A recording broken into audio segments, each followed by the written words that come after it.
আমাদের জাতীয় প্রেস ক্লাবের ডাটাই কিন্তু উন্মুক্ত। আমার সার্ভারে প্রায় দেখি যে সার্চ দিলে জাতীয় প্রেস ক্লাব থেকে আমার সমস্ত তথ্য ওখানে দেখা যায়। এটা তো ঠিক না। এখন আমি বলছি সরকারের কথা বলছি, কিন্তু আমার প্রেস ক্লাবে কিন্তু ডাটা সুরক্ষা করতে পারে নাই। তাহলে সরকারি পর্যায়েও নাই, নিবন্ধনের সুরক্ষা নাই, এখানে সুরক্ষা নেই, ওখানে নাই। আমি আগেই বলছিলাম যে নিবন্ধনের এই কর্মকর্তাদের দরকার নাই তো ভাই। নিবন্ধন অফিসে দরকার হলো একজন, প্রথম যে দরকার দুইজন, একজন ডাটা সায়েন্টিস্ট দরকার, একজন সাইবার সিকিউরিটি ইঞ্জিনিয়ার দরকার। এই দুটো হলো মাস্ট, তারাই এটা চালাবেন। এইখানে তথাকথিত অ্যাডমিন ক্যাডারের পরিচালক, মহাপরিচালক দরকার নাই। এটা আসলেই সমস্যাটা তৈরি হবে। তারা পারবেন না, তারা ব্যর্থ হয়েছেন, তারা দেখিয়েছেন, তারা পরীক্ষিত ব্যর্থ। পরীক্ষিত ব্যর্থদেরকে যদি আবার আপনি ওই কাউন্সিলে রেখে আবার ওইখানে রেখে যে কোনো আইন প্রয়োগ করাতে চান, পারবেন না, সুরক্ষা তো হবেই না। তাদেরকে দিয়ে আইন প্রয়োগ করতে চাইলে সেই আইনটা হবে না। সো আপনাকে এখন স্ট্রাকচারালি চেঞ্জটা করতে হবে।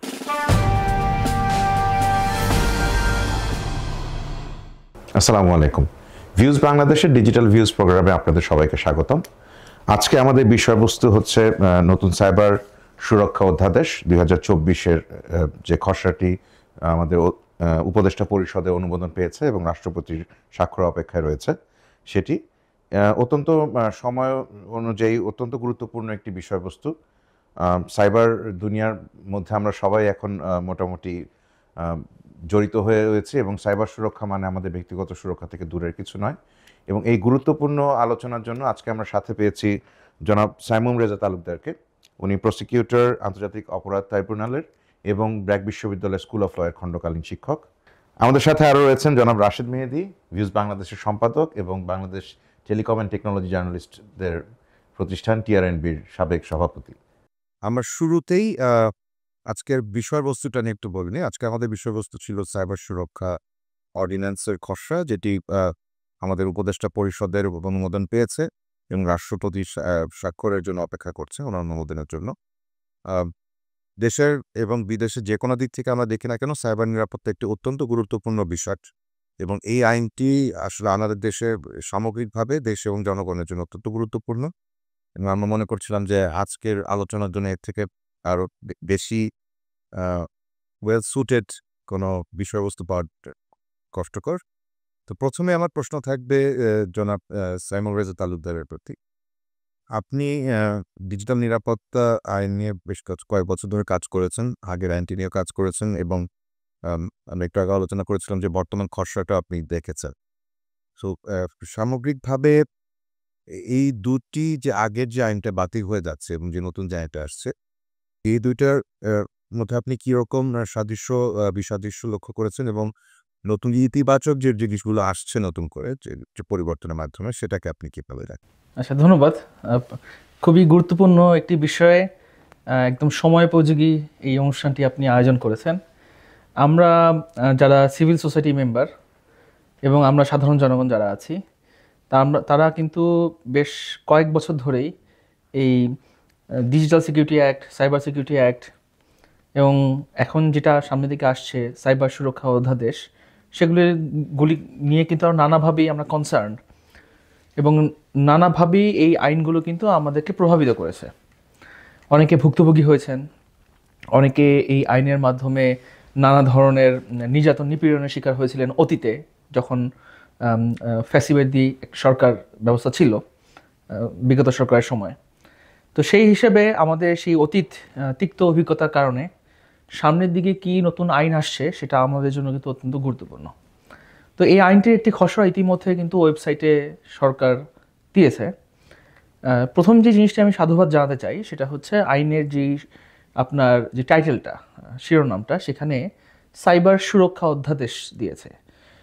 সিকিউরিটি শব্দটাকে বাদ দিয়ে সুরক্ষা শব্দটাকে নিয়েছে। এটা আমি একজন আইনজীবী হিসেবে, আইনের শিক্ষক হিসেবে আমি অবশ্যই বর্তমান অন্তর্বর্তী সরকারকে সাধুবাদ দিতে যাই যে তারা এই দৃষ্টিকোণ থেকে আইনটিকে ওনারা চিন্তাভাবনা করছেন। ইংরেজিতে হলো এটা সিকিউরিটি থেকে সেফটিতে, সেফটি মানে মূলত এখন সারা বিশ্বেই আপনার সেফগার্ডিং, প্রোটেকশন, সাইবার প্রোটেকশন নিয়ে কাজ হচ্ছে। আমি যদি আপনাকে আরেকটু তথ্যসূত্র দেই, আপনার এই বছরের সেপ্টেম্বর মাসে কিন্তু আপনার গ্লোবাল ডিজিটাল কম্প্যাক্ট এটা ঘোষিত হয়েছে, জাতিসংঘের যে সাধারণ যে অধিবেশনটা হয়েছিল নিউ ইয়র্কে, সেখানে। এটা অনেকটা বলতে পারেন যে যেমন ডেভেলপমেন্ট সেক্টরে একটা সময় আমরা দেখেছি MDG, মিলেনিয়াম ডেভেলপমেন্ট গোল, এরপর এসেছিল সাস্টেনেবল ডেভেলপমেন্ট গোল।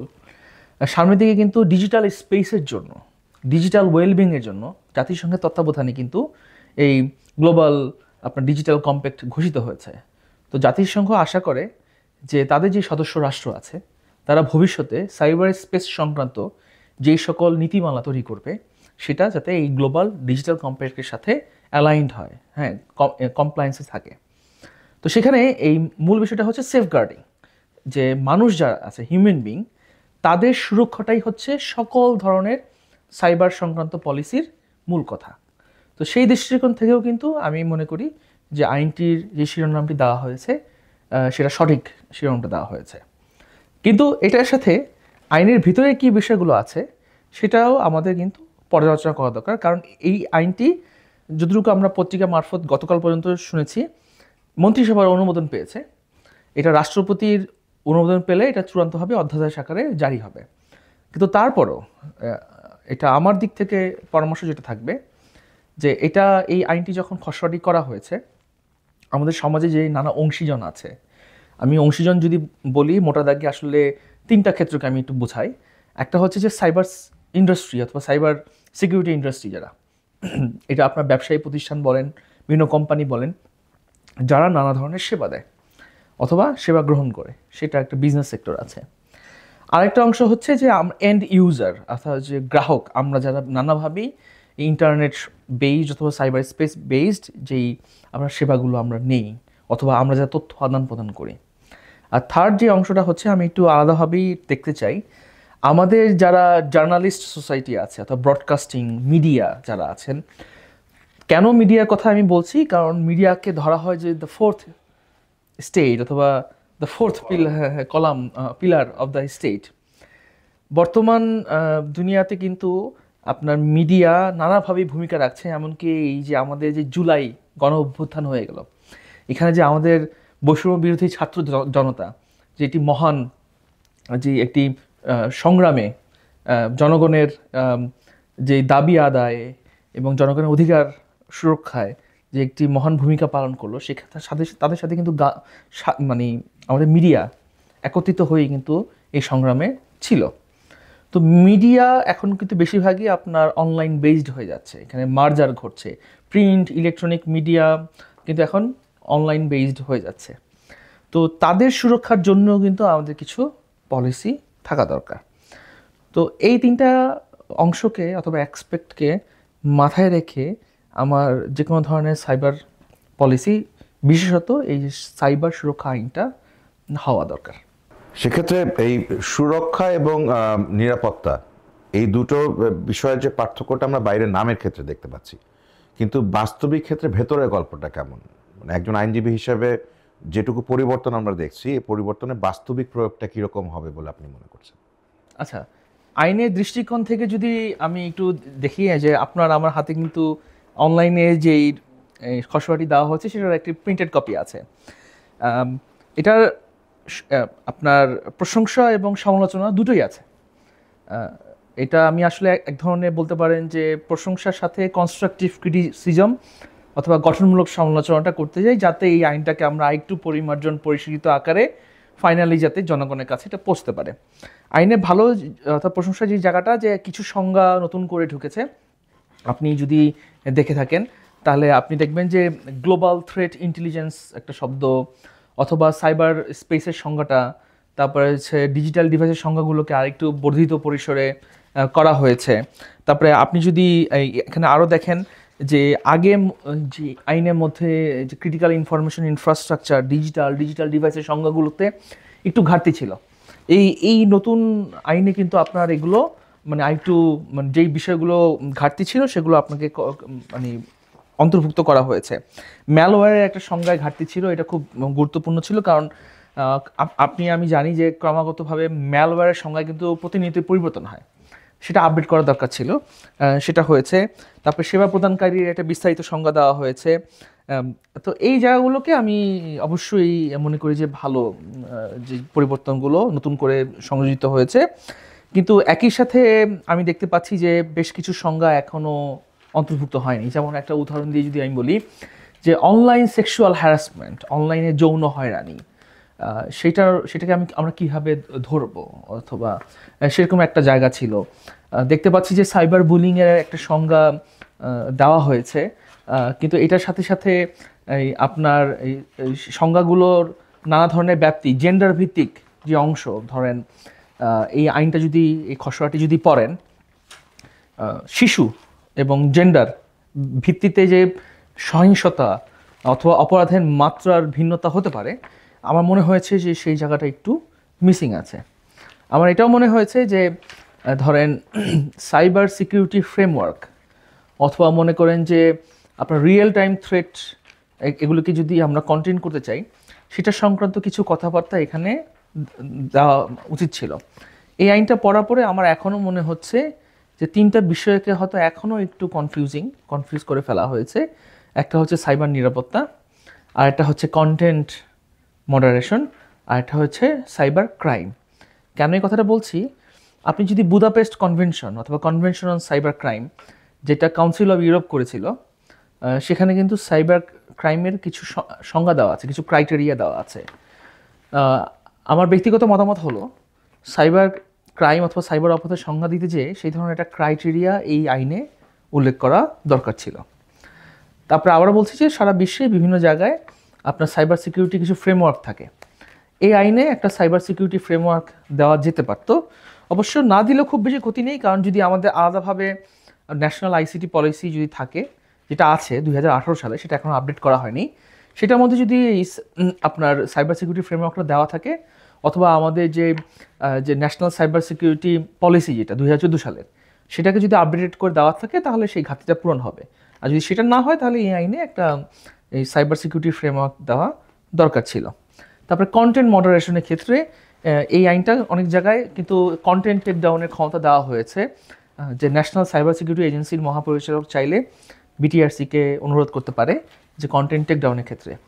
কিন্তু ইতিমধ্যে আমরা জানি যে বিগত সরকার আপনার ওটিটি পলিসির 2টো ড্রাফট, একটা বাংলা এবং একটা ইংলিশে কিন্তু করে রেখে গিয়েছিল। তো সেই ড্রাফটটার কী গতি হলো আমরা আসলে জানি না, কিন্তু ইতিমধ্যে কিন্তু আমাদের ওটিটি সেক্টর কিন্তু অনেক বিকশিত হচ্ছে। তো সেটার জন্য কিন্তু একটা পূর্ণাঙ্গ নীতিমালা দরকার। তো সেটা সংক্রান্ত কিছু কথাবার্তা এখানে থাকা দরকার ছিল। তো আমার কাছে মনে হচ্ছে যে নতুন যে ইন্টারিম গভর্নমেন্ট, অন্তর্বর্তী সরকার চেষ্টাটা করেছে, ওনাদের আন্তরিক চেষ্টাটা আছে, কিন্তু এখনও এই আইনটার মধ্যে এই যে ঘাটতিগুলোর কথা বললাম রয়ে গেছে।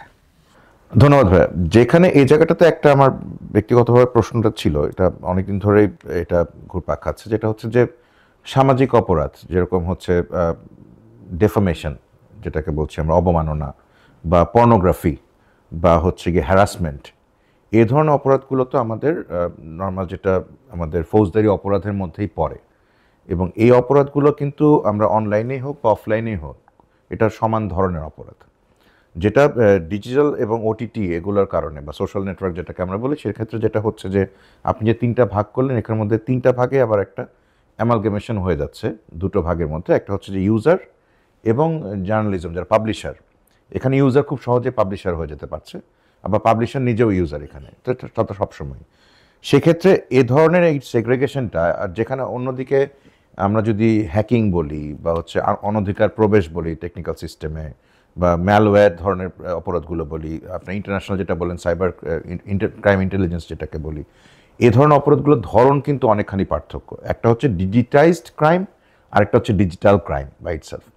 সো সেক্ষেত্রে এই দুটোকে কি আলাদা করাটা প্রয়োজন ছিল? আমরা কি এই দুটোকে এক জায়গায় রেখে, যেটা আগেও রাখা হচ্ছে এখনও রাখা হচ্ছে, আমরা কি জিনিসটাকে একটু বেশি জটিল করে ফেলছি কিনা? এবং সাধারণ মানুষের জন্য এই পার্থক্যটাকে, যে এই জিনিসটাকে সাইবার শব্দটাকে নিয়ে এসে অন্য ক্রাইমটার সাথে এটাকে মানে অ্যামালগামেট করে ফেলছে কিনা, এই ব্যাপারটাতে আপনার মতামত কি? আপনি খুবই গুরুত্বপূর্ণ একটি প্রশ্ন করেছেন, কারণ এটা এই বিষয়টি নিয়েও আসলে আমরা যারা আইন অথবা ডিজিটাল স্পেসের যে রাইটস এবং লায়াবিলিটিস নিয়ে কাজ করছি, আমাদের নিজেদের মধ্যে এটা প্রচুর বিতর্ক আছে। দেখুন, আমি কিন্তু ওই যে বুদাপেস্ট কনভেনশন অথবা কনভেনশন অন সাইবার ক্রাইমের কিছু ক্রাইটেরিয়া কথা বলেছি। সাইবার ক্রাইম হতে পারে যে এক্সিস্টিং ক্রাইমটা আপনার ডিজিটাল স্পেসে করলো, সাইবার ক্রাইম হতে পারে, অথবা ডিজিটাল স্পেসকে ব্যবহার করে নতুন ধরনের ক্রাইম হলো। তো প্রথম এই 2টা ক্যাটাগরি হচ্ছে হিউম্যান বিং, কোনো মানুষ কর্তৃক হয়।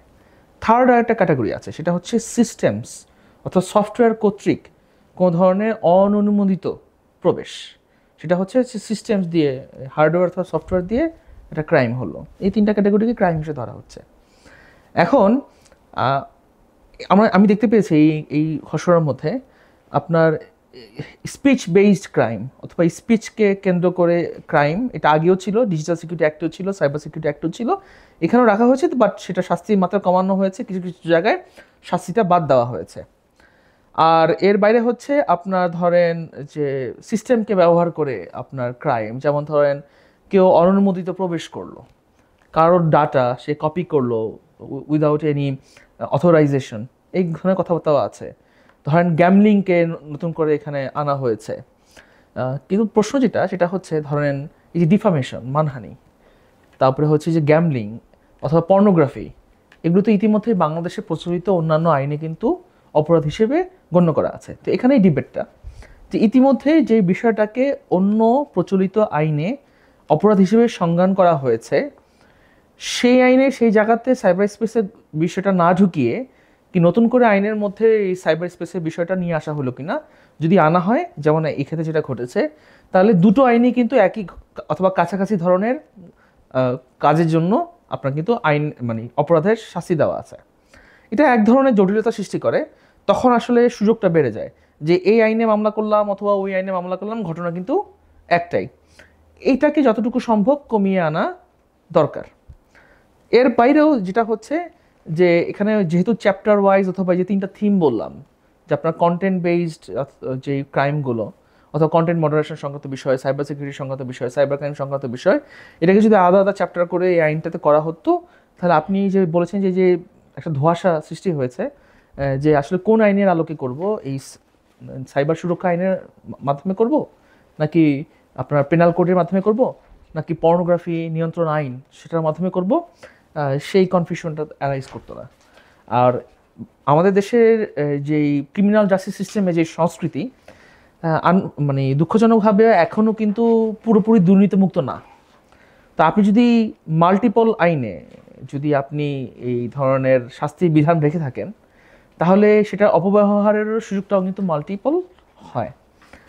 তো এটা নির্ভর করবে, তো এই ধরনের রিস্কের জায়গাটা, ঝুঁকির জায়গাটা যতটুকু সম্ভব কমিয়ে আনা, বিভিন্ন আইনগুলিকে কিন্তু স্ট্রিমলাইন করা, এটাও কিন্তু একটা গুরুত্বপূর্ণ বিষয়। কারণ বাংলাদেশে আপনি যদি সবগুলো আইন নিয়ে বসেন, দেখবেন যে অনেকগুলো আইনের নিজেদের মধ্যে কিন্তু পারস্পরিক দ্বন্দ্ব আছে। তো এই যে সিনক্রোনাইজেশন অফ ডিফারেন্ট লজ, সেটাও, সেই উদ্যোগটাও কিন্তু আমরা দেখা হয়নি। এর মধ্যে আবার নতুন নতুন আইন আসছে সামনের দিকে। যদি আপনার কন্টেন্ট মডারেশন পলিসি, যে ওটিটি পলিসি সংক্রান্ত আইন অথবা নীতিমালা চলে আসে, তখন কিন্তু এটার সাথে আবার নতুন করে একটা সাংঘর্ষিক পরিস্থিতি সৃষ্টি হতে পারে, কারণ এখানে কন্টেন্ট টেক ডাউনের একটা বিষয় আছে মহাপরিচালক কর্তৃক। এখন সামনের দিকে যদি ধরেন আমার AI authority, artificial intelligence authority হয়, যদি ডাটা প্রোটেকশন অ্যাক্ট যদি হয়, সেটা যদি ডাটা প্রোটেকশন অথরিটি অথবা বোর্ড হয়, তারপরে ওটিটি পলিসি, কন্টেন্ট মডারেশন সংক্রান্ত যদি সরকারি কোনো বোর্ড হয়, তো সবাই যদি কন্টেন্টকে টেক ডাউন করতে চায় অথবা রেস্ট্রিক্ট করতে চায়, তাহলে একটা প্রশ্ন দাঁড়াবে, কোন অথরিটি কখন কিভাবে নির্দেশ দিবে? এটা কি বিটিআরসি হবে, ন্যাশনাল সাইবার সিকিউরিটি এজেন্সি হবে, এটা কি ন্যাশনাল ডাটা প্রোটেকশন বোর্ড হবে, ন্যাশনাল এআই অথরিটি হবে? তখন কিন্তু জটিলতা সামনের দিকে মানে আমি দেখতে পাচ্ছি। আমি আশা প্রকাশ করি যে এটা হয়তো ঘটবে না, কিন্তু এখন থেকে এই বিষয়টাতে আমাদের সতর্ক হওয়া ভালো। ধন্যবাদ। মানে যেটা আইনের ভাষায় বলা হয় যে ignorance of law is no defence, যে আইন না জানাটা কোনো প্রকার আমাকে সুবিধা দেবে না। কিন্তু আইনটা যদি অনেক জায়গায় একই ধরনের বিষয় নিয়ে, একজন সাধারণ নাগরিক কতগুলো আইন জানতে হবে তাকে, আমি একটা ফেসবুকে স্ট্যাটাস দেওয়ার আগে আমাকে কয়টা আইন জানতে হবে, সেটা বিষয়বস্তু। বাট আপনারটা আমি যেটা বুঝলাম, যে যেটা পরিষ্কার করে যদি আমরা দর্শকজন একটু পরিষ্কার করে বলি, যে কন্টেন্টের ক্ষেত্রে আমি ফেসবুকে যে স্ট্যাটাসটা দিচ্ছি এটা সামাজিক অপরাধ যদি আমি কাউকে ডিফেম করে জিনিসটা দেই, বা আমি কোনো একটা সোশ্যাল মিডিয়াতে বা কোথাও, এটা আপনার ক্ষেত্রেও আসবে যে পত্রিকাতে বা ওনার অনলাইন পোর্টালে দেওয়া এক ধরনের অপরাধ। আবার আমি আপনার পোর্টালে পেছন থেকে হ্যাকিং করে ঢুকে আপনার কন্টেন্টটাকে চেঞ্জ করে দেওয়াটা আরেক ধরনের অপরাধ। এটাকে আমরা বলছি ডিজিটাল অপরাধ, আরেকটাকে বলছি আমরা ডিজিটাইজড অন্য কোনো অপরাধের ক্ষেত্রে দেখতে পারেন আপনি। সো সেই জায়গাটাতে আপনি সুন্দর করে ব্যাখ্যা করার জন্য ধন্যবাদ, যে একটু অন্যভাবে দেখা দরকার ছিল, আপনি ওই মতামত দিচ্ছেন। কিন্তু একই ক্ষেত্রে যেটা আমরা বলছিলাম যে একই রকমের আইন বিভিন্ন জায়গায় থাকা, সেক্ষেত্রে রাশেদ ভাই আপনার কাছে আমাদের প্রশ্ন ছিল যে সাংবাদিকতা বেশ কিছু রীতিনীতি মেনে করতে হয়, বেশ কিছু আইনকানুন মেনে করতে হয়, সেটা আপনারা বহু বছর ধরে করে আসছেন, আপনার নিজেরও 2 দশকের বেশি অভিজ্ঞতা এই ব্যাপারে। কিন্তু এই যে আইনটা যেটা যেটা এটা যে প্রেডেসেসর বা পূর্বসূরি, যেটাকে আমরা প্রথমে ডিজিটাল নিরাপত্তা, তারপরে সাইবার নিরাপত্তা, যেটাকে বাতিল করে আমরা এখন সাইবার সুরক্ষা আইনে আসছি, প্রেডেসেসরদের বেশ কিছু বদনাম ছিল যে এটা সাংবাদিকদেরকে কলমের মানে আঙুল কেটে দেওয়া, কলম খোঁচা, তাদেরকে গ্যাগ করা, এ ধরনের কিছু বদনাম এটা ছিল, যে সাংবাদিকতা করাটা বেশ রিস্কি হয়ে যাচ্ছে, ঝুঁকিপূর্ণ। এবং আমরা দেখেছিও যে এটার অনেক অপব্যবহার হয়েছে, অনেক সাংবাদিক এটার কারণে জেলে গিয়েছেন, সাধারণ নাগরিকও জেলে গিয়েছেন। তো আপনি এই নতুন খসড়াটা পড়ে আপনি কতটা সুরক্ষিত বোধ করছেন?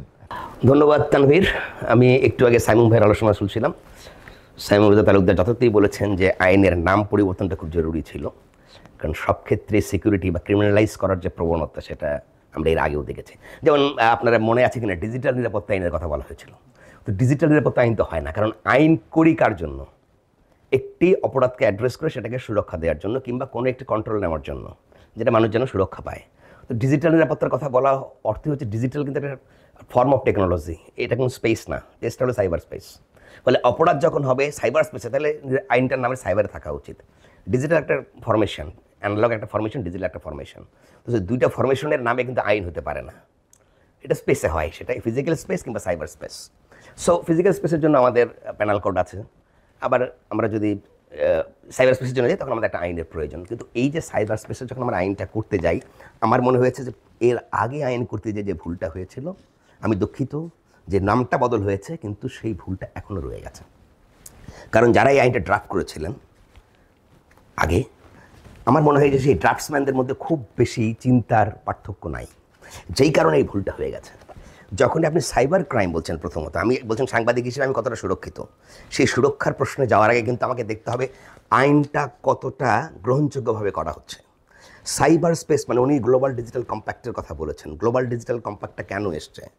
যে সাইবার স্পেসকে আসলে স্পেসিফিক্যালি ডিফাইন করার জন্যে। এখন তো কিছুদিন পরে এখন আমরা ডিজিটাল স্পেস বলছি, কিছুদিন পর আমরা মেটাভার্স বলবো। আসলে পৃথিবী এখন ইউনিভার্সের পরিবর্তে আমরা ইউনিভার্স বলতাম, বিশ্ব ব্রহ্মাণ্ড বলতাম, সেটাকে আমরা এখন মেটাভার্সে চলে যাব। মেটাভার্সের বাংলা আসলে এখনও নাই, কী হবে জানি না, কিন্তু আসলে সাইবার স্পেসের একটা বিশ্ব ব্রহ্মাণ্ড, সেটা হয়তো মেটাভার্স। তখন কিন্তু বিষয়গুলো আরও বেশি চ্যালেঞ্জিং হবে, যেই কারণে আইন যখন আমরা এখন করছি সেই বিষয়টা, সেই দূরদৃষ্টিতে আমাদের থাকা দরকার ছিল, কিন্তু সেটা এই আইনের নাই। কেন নাই সেটা বলি। দেখেন, সাইবার স্পেসে যখন অপরাধ হচ্ছে, সাইবার স্পেসে আসলে কী ধরনের অপরাধ হয় সেগুলো আগে চিহ্নিত করা খুব জরুরি। যে অপরাধগুলোর বিচার সাইবার স্পেসে হয় ফিজিক্যাল স্পেসের মতোই, সেগুলো কিন্তু আমি প্যানাল কোড দিয়ে বিচার করতে পারি, নো নিড এখানে কোনো কিছু করার। সেটা মানহানি বলেন, সেটা ধর্মীয় মূল্যবোধে আঘাত দেওয়া বলেন, সেটা আপনি বুলিং বলেন, সেটা হ্যারাসমেন্ট বলেন, সব কিছুই কিন্তু প্যানাল কোডে খুব চমৎকারভাবে বলা আছে, প্রত্যেকটার ব্যাখ্যা দিয়ে বলা আছে। ওনারা আইনজীবী মানুষ আরও ভালো জানেন। আমি মনে করি যে আমাদের প্যানাল কোড কিন্তু অনেক বেশি প্রোগ্রেসিভ একটি ল। এখন যে লগুলো করা হয় এখানে ডেফিনেশন যেটা, সেখানে প্যানাল কোডে আরও অনেক বেশি স্পেসিফিক ডেফিনেশন দেওয়া আছে, ফলে ওগুলোর অপপ্রয়োগ কম হতো। এখানে কিন্তু আপনি দেখেন যে এর আগে যে সাইবার নিরাপত্তা আইন করা হয়েছিল, সেখানে হ্যাকিংয়ের অপরাধ বলা হচ্ছে, হ্যাকিংয়ের সঙ্গেই নাই। এবং আপনি অনধিকার চর্চা বলছেন, প্রবেশ বলছেন, তার সঙ্গে হ্যাকিংয়ের একটা কতটা গুণগত পার্থক্য আছে, যেটা বললেন যে আমি একটা তথ্য পরিকাঠামোতে ঢুকছি, সেটা হয়তো কোনো পাসওয়ার্ড নেই, কিন্তু আমি আমার অথরিটি নিয়ে ঢোকে কিন্তু আমি ঢুকে পড়ছি। আর একটা হচ্ছে যে আমি পাসওয়ার্ডটা হ্যাক করে ঢুকলাম, আমি কোনো একটা টেকনোলজি ব্যবহার করে পাসওয়ার্ডটাকে গেস করে কিংবা পাসওয়ার্ডটাকে আমি তার মতো করে চুরি করে আমি ঢুকে পড়লাম, সেটা একটা বিষয়, বা তার সিকিউরিটি সিস্টেমকে ভেঙে দিয়ে। তাহলে এটা আমার আসলে কোন অপরাধটাকে আমি অ্যাড্রেস করবো? দুর্ভাগ্যজনক হল দুইবারই আমরা দেখছি যে সামাজিক অপরাধকে অনেক বেশি অ্যাড্রেস করা হচ্ছে, যেখানে টেকনিক্যাল অপরাধটা কম। এখন সাইবার স্পেসের সবচেয়ে বড় অপরাধ হচ্ছে দুটো। একটা হচ্ছে যে আপনার কম্পিউটিং সিস্টেম বা আপনার ক্লাউড সিস্টেমকে পুরোপুরি অফ করে দিয়ে দখলে নিয়ে কোনো একটি অনৈতিক কার্য সাধন করা, যেটাকে ডিজিটাল হ্যাকিং বলা হয়, বা ডিজিটাল হাইজ্যাকিং বলা হয়। হ্যাকিং না, ওটা হলো ডিজিটাল হাইজ্যাকিং। যে র্যানসামওয়্যারদের যেটা করা হয়, আপনার টাইম আপনি কম্পিউটার ঢুকতে গিয়ে যান, কম্পিউটার ঢুকতে পারছেন, আপনার কিবোর্ড লক হয়ে গেছে, আপনার মাউস লক হয়ে গেছে, সব আপনার কোনো তথ্যই আপনি ঢুকতে পারছেন না। হ্যাকার বলছে যে আপনি আমাকে হয় আমার ওখানে কতগুলো বন্দি আছে ছেড়ে দেন, না হলে এত টাকা দেন, না হলে এইটা করেন, নাহলে আপনাকে আমি ছেড়ে দেবো না। This is a crime. আর একটা ক্রাইম হচ্ছে ট্রানজ্যাকশন হয়। ট্রানজ্যাকশনের ক্ষেত্রে আপনার ক্রেডেনশিয়ালগুলো চুরি করে তারা আপনার টাকাটা চুরি করলো। এই আইনে, আগের আইনও যা ছিল এই আইনেও কিন্তু একই জিনিস রাখা হয়েছে। ট্রানজ্যাকশনের ক্ষেত্রে অপরাধ হলো মাত্র 10 লাখ টাকা জরিমানা আর 1 বছরের জেল, আমি যত টাকাই চুরি করি না কেন। যতটাকে আমি এই ট্রানজ্যাকশন ক্ষমতা বহির্ভূত হবে বা কর্তৃত্ব বহির্ভূত হয়ে করি না কেন। তার মানে ডিজিটাল স্পেসের যে অপরাধটা আসলে দুনিয়া জুড়ে রিকগনাইজ করা হচ্ছে, সেইটাকে কিন্তু এই আইনে যথাযথভাবে অ্যাড্রেস করা হয়নি, কিংবা তার জন্য যথাযথ শাস্তির ব্যবস্থা রাখা হয়নি। এটা হলো প্রথম আমি বলি যে একটা দুর্বলতা, এবং এই দুর্বলতা থেকেই যেটা তারা করেছে, তাদের মূল লক্ষ্যটা আগের মতোই, যে কিছু সামাজিক অপরাধ যেগুলো মুখ চলতি অপরাধ আছে, বিশেষ করে সামাজিক যোগাযোগ মাধ্যমে কমেন্ট, পোস্ট বা ওটিটি প্ল্যাটফর্মে কিছু ভিডিও কন্টেন্ট বা এই সমস্ত জিনিসগুলোকে মধ্য দিয়ে যে সামাজিক কিছু অস্থিরতা তৈরি হচ্ছে, সেগুলোকে দমন করার জন্য আইনটাকে ব্যবহার করা হচ্ছে। এই আইনটা সেই আইন হওয়া উচিত ছিল না। সাইবার সিকিউরিটি ওনারা একটু আগে বলেছেন, যে আমি বলছি যে আমাদের টেকনোলজি এখন কোথায় চলে যাচ্ছে, মেশিন লার্নিং আসতেছে, বিগ ডাটা অ্যানালিসিস আসতেছে, আর্টিফিশিয়াল ইন্টেলিজেন্স আসতেছে, যেখানে মেটাভার্স আসবে, কোয়ান্টাম কম্পিউটিং আসতেছে। কোয়ান্টাম কম্পিউটিং তো আপনার এখনকার কম্পিউটিং সিস্টেমের চাইতে টোটালি ডিফারেন্ট, আপনার ধারণাই বদলে যাবে। এই কম্পিউটারগুলো আসলে সবগুলো অচল হয়ে যাবে কোয়ান্টাম কম্পিউটার যখন আসবে, এবং আপনাকে যেতে হবে সেখানে। তখন আপনি আইনের কোন জায়গায় যাবেন? তখন তো এই আইনও আপনার কাছে, তখন এই সামাজিক অপরাধকে অ্যাড্রেস করার কোনো সুযোগই থাকবে না আপনার আসলে এই আইনে। আমরা এখন থেকে সেই প্রস্তুতিটা কেন নিচ্ছি না? সেই জায়গাটায় আমারও চাপতি, যে আপনি একটি আইন করার সময় এই জায়গাটা, যে আপনি এখনই এআই এর অথরিটির জন্য আলাদা আইন দরকার, ঠিক এর মধ্যে কিন্তু অ্যাড্রেস করা যায় যে এআই ভিত্তিক কী কী অপরাধ হতে পারে, ডিফেক্ট টেকনোলজি দিয়ে কী কী অপরাধ হতে পারে, সেগুলো কিন্তু সাইবার স্পেসেই হবে। সেই অপরাধগুলোকে অ্যাড্রেস করে এখানে আনা উচিত ছিল, আপনি আনেন নাই। আপনি কী করছেন, আগের আইনটার কোনো রকমে কিছু এদিক সেদিক করে কিছুকে বাদ দিয়ে সেটাকে দিয়েছেন। যেই কারণে কোনগুলো জায়গায় সমস্যা হয়েছে, যে সাংবাদিক হিসেবে আমার যে সুরক্ষার জায়গাগুলোকে এখানে এখনও ঝুঁকি রয়ে গেছে, আমি সুরক্ষিত না। বিনা পরোয়ানায় তল্লাশি ধারা 35 সেখানে সংযোগ করা হয়েছে, যেটা ডিজিটাল নিরাপত্তা আইনে ছিল, যেটা সাইবার নিরাপত্তা আইনে ছিল, যেটা নিয়ে ব্যাপক সমালোচনা হয়েছে, যে আপনি এই বিনা পরোয়ানায় তল্লাশি রাখতে পারেন না কোনোভাবেই। মানে বাংলাদেশে যেভাবে ক্ষমতার অপপ্রয়োগ হয়, এবং এখানে ক্ষমতার অপপ্রয়োগ করার জন্য আসলে কী ধরনের শাস্তি হবে, মিথ্যা মামলা করার জন্য শাস্তি আছে, কিন্তু ক্ষমতার অপপ্রয়োগ যদি কেউ করে থাকে, কোনো অফিসার, কোনো কর্মকর্তা, তার শাস্তি বিধান সুস্পষ্ট নাই।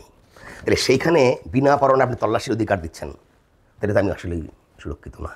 যে কোনো অজুহাতে মনে হলো যে আমি একটা অপরাধ করতে পারি, আপনার সন্দেহ হলো, আপনি এসে আমাকে তল্লাশি করবেন। আমি ব্যক্তি হিসেবে কিন্তু, শুধু আমি না, বাংলাদেশের সমস্ত নাগরিক আসলে ভানারেবল হয়ে যাচ্ছেন। এটা হওয়া উচিত না। বিনা পরোয়ানায় তল্লাশি হতে পারে না, বিনা পরোয়ানায় কাউকে গ্রেপ্তার করা যায় না।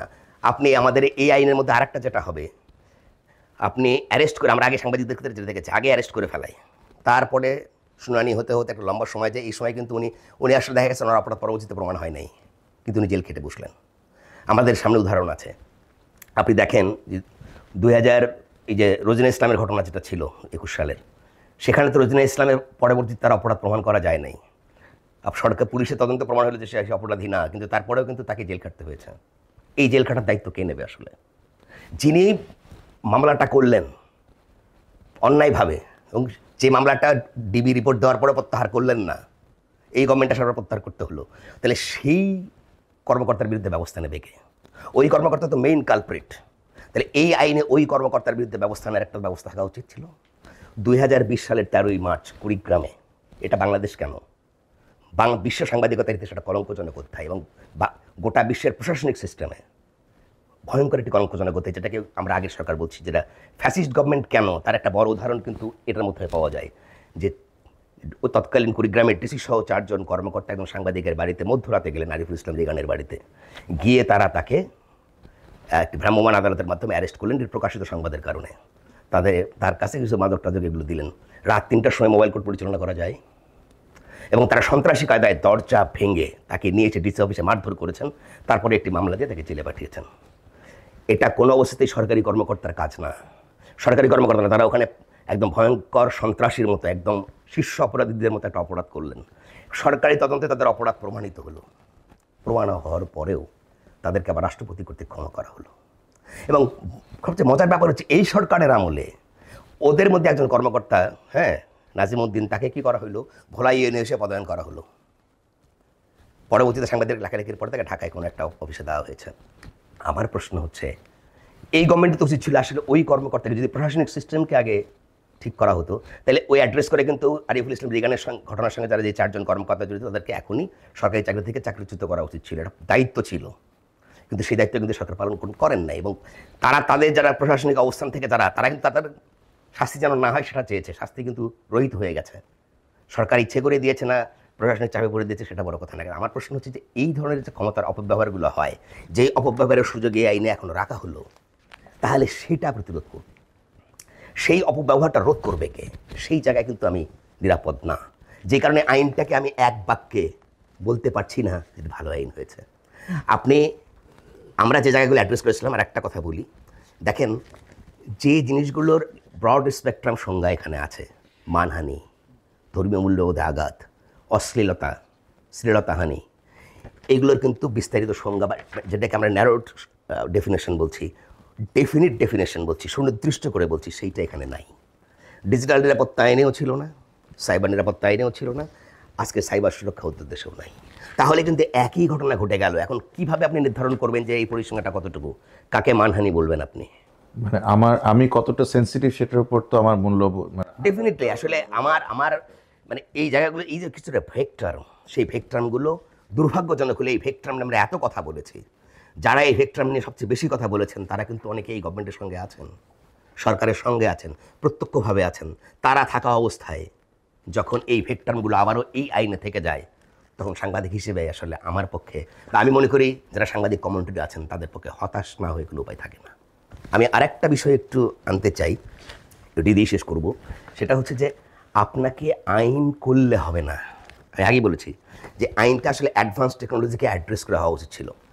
আমি সামাজিক অপরাধ এর মধ্যে ঢুকাতে রাজি না। সামাজিক অপরাধ ইজ ডিফারেন্ট বিষয়, সেটা সামাজিকভাবেই বিচার হবে, সেটা পেনাল কোড দিয়ে হবে, সেটা অন্য অন্য যে সমস্ত সুনির্দিষ্ট আইন আছে, সন্ত্রাস দমন আইন আছে, পর্নোগ্রাফি আইন আছে, সেগুলো দিয়েই হবে। কিন্তু এখানে শুধুমাত্র সাইবার স্পেস কেন্দ্রিক যে অপরাধগুলো হবে, যে সমস্ত টেকনোলজি, সেগুলোকে বিস্তারিত বিবরণ দিয়ে সেই আইনগুলো আনবেন।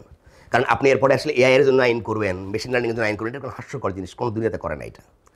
আপনি ডাটা প্রোটেকশনের জন্য একটা আলাদা আইন করতে পারেন, শুধুমাত্র আপনার ডাটার ব্যক্তিগত সুরক্ষার জন্য। ওইটাকে কিন্তু ওই আইন কিন্তু আবার অপরাধে শাস্তি দেওয়ার জন্য না, আপনার মানে ডাটার সেফটি নিশ্চিত করার জন্য, গুরুত্বপূর্ণ পরিকাঠামো ডাটার সেফটি নির্দিষ্ট করার জন্য, সেটা আর একটা জিনিস হতে পারে। এর বাইরে আসলে অন্য কোনো আইন দরকার নেই, যদি আইনটা ভালো মতো হয়। আরেকটা হচ্ছে যে আইন প্রয়োগের ক্ষেত্রে, আমি একটু আগে বলেছি যে আইন প্রয়োগের ক্ষেত্রে আমাদের সবচেয়ে বড় জটিলতা। ডিজিটাল নিরাপত্তা আইন বিতর্কিত হয়েছিল কবে? 2018 সালের যে নির্বাচনটা হলো, সেই নির্বাচনে খুলনার তৎকালীন ডিসি এই আইনের অপপ্রয়োগ শুরু করেছিলেন একজন সাংবাদিকের বিরুদ্ধে। তিনি ভোটের ফলাফল ভুল ঘোষণা করেছিলেন, সেই ফলাফল প্রচার করার দায়ে উনি দুইজন সাংবাদিককে হাত করা পড়িয়ে জেলে পাঠিয়েছিলেন। ভেরি ইন্টারেস্টিং যে এখানে কিন্তু ভুলটা ছিল ডিসির, সেই অপরাধের কারণে কিন্তু একজন সাংবাদিক জেল খাটলেন, পরে কিন্তু তারা দুঃখ প্রকাশ করলেন, ডিসির কিন্তু কোনো শাস্তি হলো না। তাহলে যে কর্মকর্তা উদ্দেশ্যপ্রণোদিতভাবে নিজের শাস্তি ঢাকার জন্য আইনকে ব্যবহার করেন, সেই কর্মকর্তার শাস্তির বিধান না থাকলে সেই আইনটা কী করে আপনি আমাকে সুরক্ষা দেবে?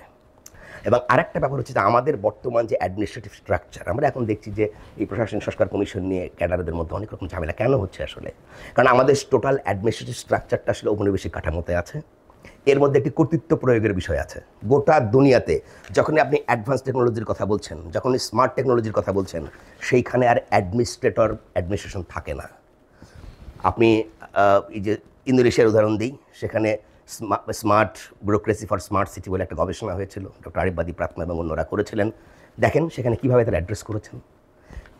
আমি এই কয়েকদিন আগে উজবেকিস্তান গিয়েছিলাম। উজবেকিস্তানের মতো দেশে একটি মাত্র সংখ্যা দিয়ে আপনার মানে সেখানে নিবন্ধন করেন কে? একজন মেডিকেল অফিসার শুরু করেন, জন্ম নিবন্ধন, মৃত্যু নিবন্ধনের মেডিকেল অফিসারের মাধ্যমে হয়, কারণ তিনি অথরাইজড যে কে জন্ম নিচ্ছে সেটা উনি জানেন, কীভাবে জন্ম নিচ্ছে, কার বাচ্চা জন্ম হচ্ছে, কে মারা যাচ্ছেন, তার পরিচয় কি সেটা উনি জানেন। সেখান থেকে শুরু হয়, সেই নাম্বারটা দেয়, সেই নাম্বার থেকে কিন্তু পরে সবাই হয়। ওদের পাসপোর্ট অফিসে যেতে হয় না, ওরা পাসপোর্ট পেয়ে যায় ওই নাম্বারের ভিত্তিতে। ওদের আপনার ভোটার আইডির জন্য যেতে হয় না, ওই নাম্বারের ভিত্তিতে হয়। একটা নাম্বার সারা জীবন, মৃত্যু পর্যন্ত। আর আমাদের দেশে এই যে এখন আপনি খেয়াল করেন, পাসপোর্ট অফিসে আমার যেতে হবে কেন? এই যে পাসপোর্ট অফিসে এত পরিচালক, এত কর্মকর্তা, সচিব, উপসচিব, নো নেট। আপনার দরকার এখানে সাইবার সিকিউরিটি ইঞ্জিনিয়ার, আপনার এখানে দরকার ডাটা টেকনোলজিস্ট, আপনার এখানে দরকার যিনি আপনাকে সার্ভিসটা দেবেন, সার্ভিস প্রোভাইডার। আপনার ওই নিবন্ধন অফিসে এত কর্মকর্তার তো দরকারই নেই। অপ্রয়োজনীয় অদক্ষ কর্মকর্তার কারণে জটিলতা হচ্ছে, সেটা আমরা অ্যাড্রেস করছি না। দরকার নেই ওদেরকে নিবন্ধন। আপনি একজন নাগরিক শুরু থেকে জন্ম নিবন্ধন শুরুই হবে ওখান থেকে, জন্মের পর থেকে। তারপরে মৃত্যু নিবন্ধন ডাক্তার করে দেবেন, আপনার ন্যাশনাল আইডি যিনি দেবেন সেইভাবে করবেন। এখানে কোনো ওই ধরনের কর্মকর্তার প্রয়োজন নেই, সার্ভিস প্রোভাইডারের দরকার। এখন যদি টোটাল প্রশাসনিক কাঠামোটাকে আপনি অ্যাডমিনিস্ট্রেটর মোড থেকে সার্ভিস প্রোভাইডার মোডে না নেন, আমাদের এখানে প্রশাসন শব্দটাই বন্ধ করে দিতে হবে, অ্যাডমিনিস্ট্রেশন, কর্তৃত্ব, এই শব্দগুলো বন্ধ করতে হবে। তাই যদি করেন, তখন যদি সার্ভিস প্রোভাইডার মোডে আনেন, তখন একজন সার্ভিস প্রোভাইডারের ক্ষেত্রে এই বা সাইবার সিকিউরিটি লটা খুব বেশি প্রযোজ্য হবে, যে উনি কতটুকু সার্ভিস প্রোভাইডার হিসেবে কতটুকু এই আইন মেনটেন করে সেবাটা দিচ্ছেন, এবং আমি এই মেনটেন করে সেবাটা পাচ্ছি কিনা, এবং এই আইনের লঙ্ঘন করে কেউ পরিকাঠামোর মধ্যে ঢুকছে কিনা, ঢুকলে তার শাস্তিটা কী হবে, তখন আপনি নিশ্চিত করতে পারবেন। কিন্তু বর্তমান প্রশাসনিক কাঠামো যখন চেঞ্জ না করবেন, যত ভালো আইনই করেন না কেন, ওই আইনের অপপ্রয়োগ হবেই। এবং যখনই যে আইন, এই কাঠামোর মধ্যে যে আইনগুলো হচ্ছে সেখানে অপপ্রয়োগের সুযোগটা রাখা হচ্ছে। দুর্ভাগ্যজনক, বাংলাদেশে কিন্তু এটা খুবই দুর্ভাগ্যজনক। প্রত্যেকটা আইনে অপপ্রয়োগের একটা সুযোগ রাখা হয়, ফাঁক রাখা হয় ভেকট্রাম দিয়ে। সেটা এই সাইবার সুরক্ষা অধ্যাদেশও আছে। সেটা যদি বন্ধ না হয় তাইলে আসলে আমি বলবো যে এই অধ্যাদেশও আবারও যে কোনো সময় যে কোনোভাবে এই আইনের প্রয়োগ করে অন্তত 3 থেকে 4টা ধারা প্রয়োগ করে কিন্তু মিডিয়ার কণ্ঠরোধ করা সম্ভব। সেই আশঙ্কাটা এখানে রেখে দেওয়া হয়েছে। মানে আপনি যেটা বলছেন, যেটা আমরা আগে বলছিলাম, যে যদি এটা মানহানির ক্ষেত্রে হয়, এটা কোনো মিথ্যা স্টেটমেন্ট হতে হবে, এটা ক্ষতিকর হতে হবে এবং এটা পাবলিশড হতে হবে। ডেফিনেশনটা অনেকটা পরিষ্কার। সেক্ষেত্রে ডেফিনেশন পরিষ্কার না হলে, যেহেতু আইন না জানাটা আমার জন্য কোনো ডিফেন্স না, কিন্তু আইনের অপরাধ হতে হলে এটাকে অবশ্যই খুবই পরিষ্কার হতে হবে এক্ষেত্রে। এবং আপনি বলেছেন যে গুণগত মান, যারা এটাকে পরিচালনা করবেন তাদের গুণগত মানে একটা প্রশ্ন আসছে। সেক্ষেত্রে ডিজিটাল ফরেন্সিক ল্যাবের কথা এবার বলা হয়েছে, যে কাউন্সিল একটা কাউন্সিলের কথা বলা হয়েছে। সেই কাউন্সিলের স্ট্রাকচারটা সম্বন্ধে কি আপনার কোনো মতামত আছে কিনা, এবং ডিজিটাল ফরেন্সিক ল্যাব প্রতিষ্ঠার কথা বলা হয়েছে। আমাদের, আপনি যেহেতু শুধুমাত্র একজন মানে সম্পাদক নন, আপনি বাংলাদেশের টেলিকম টেকনোলজি নিয়ে বহু বছর ধরে কাজ করছেন, আপনাকে এক্ষেত্রে একজন দিকপাল বলা যেতে পারে। আপনি নন টেকনিক্যাল মানুষ হিসেবে টেকনোলজির অ্যাসপেক্টটাকে দেখার দিক থেকে, সেক্ষেত্রে আমরা কতটা সক্ষম, যে ধরনের অপরাধকে আপনি আঘাত করতে চাচ্ছেন, আটকাতে চাচ্ছেন, যে আমার ডিভাইসটা ব্যবহার করেই অপরাধটা হয়েছে কিনা, ডিজিটাল ফরেন্সিক ল্যাবের যে কাজগুলো। সো এক্ষেত্রে জনবল এবং জনবলের কোয়ালিটি এবং এটা ধরে রাখা, এই দিক থেকে আমাদেরকে কতখানি আমরা প্রস্তুত বলে আপনি মনে করছেন? ধন্যবাদ যে আপনি যেটা বলেছেন। আমি দেখলাম যে এর আগেও সাইবার নিরাপত্তা আইনে কিন্তু একটা সাইবার নিরাপত্তা কাউন্সিল ছিল, এখানে সেটা না ওই যে নিরাপত্তার জায়গায় সুরক্ষা করা হয়েছে। কিন্তু আবারও বলবো যে সেই দুর্ভাগ্য, কারণ জাতীয় সাইবার সুরক্ষা কাউন্সিলে আপনি দেখেন ক থেকে একেবারে যদি আমি থ পর্যন্ত আসি, সবই হচ্ছে মন্ত্রী এবং আমলা এবং এরকম প্রশাসনিক কর্মকর্তা, যারা টেকনিক্যাল কিংবা নন টেকনিক্যাল কোনো প্রশ্ন নাই। আবার লাস্টে গিয়ে বলা হচ্ছে যে চেয়ারম্যানের পরামর্শ গ্রহণক্রমে সরকারি গেজেট প্রজ্ঞাপন দ্বারা নির্ধারিত মেয়াদ শর্তে কোনো বিশেষজ্ঞ ব্যক্তিকে ইয়ার সদস্য হিসেবে যে কোনো সময় কপ করতে পারবে। বিশেষজ্ঞ কে হবেন, তার ক্রাইটেরিয়া কী, সেটাও বলা নাই। ফলে এই কাউন্সিল একেবারে 100% একটি ব্যুরোক্রেটিক কাউন্সিল, এইখানে খুব একটা কাজ দেবে না। আপনার এই ধরনের, আমি আগেই বলেছি যে আইনটা যেহেতু আসলে ঠিক একটা সত্যিকার অর্থে সাইবার নিরাপত্তা আইন অন্য অন্য জায়গায় যেভাবে হয় সাইবার ক্রাইমকে অ্যাড্রেস করে, এখানে যে কারণে সাইবার ক্রাইমকে সুনির্দিষ্টভাবে বা বিস্তারিতভাবে অ্যাড্রেস করা হয়নি, কিছু লোফালস বড় ধরনেরই রয়ে গেছে, সেই কারণে এই সাইবার সুরক্ষা কাউন্সিলটি সেরকমই হয়েছে। সেই ক্ষেত্রে আসলে আমাদের খানিকটা আশঙ্কা বাড়াবেই, কারণ এই কাউন্সিলে আসলে আপনি যে প্রতিকার পাইতে যাবেন এবং তাদের দ্বারা যে ডিজিটাল ফরেন্সিক ল্যাবটা চলবে, সেটা আসলে খুব বেশি আপনাকে সুরক্ষা দিতে পারবে না। আপনাকে এখানে অবশ্যই বেশ কয়েকজন এক্সপার্ট লাগবে। কোন ধরনের এক্সপার্ট?